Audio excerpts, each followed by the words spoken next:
you doing? Thở ai? Thở ai kê? Thở ai kê? Hả? Thở ai kê?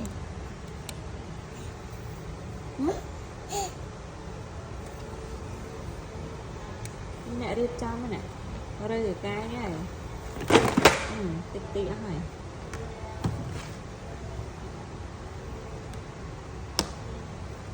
Không thấy cái này.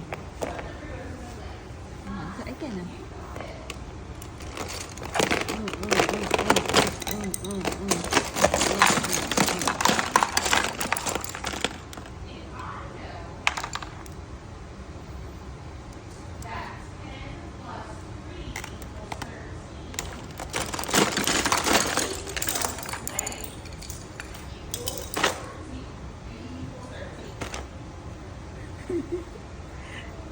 Ai cũng vậy khi bên mau này. What are you doing? Kaden, thử ấy kì. Hả? Ai mơ bong khi bên mau này. Lấy khăn. Lấy khăn bóng fly như thế này.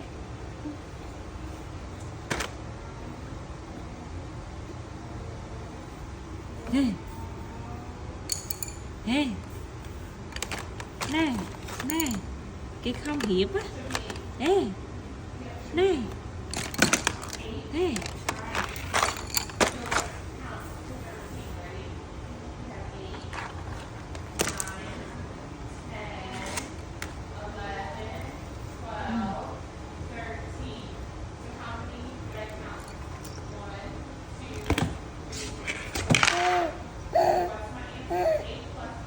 Đen. Đen. Đen. Nè. Đen. Cái đen. Ok. Đen.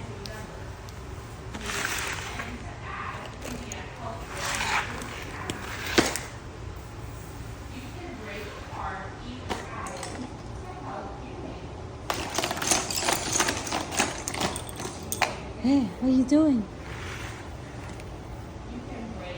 Ai? Một đai lên hủi. Ất đây.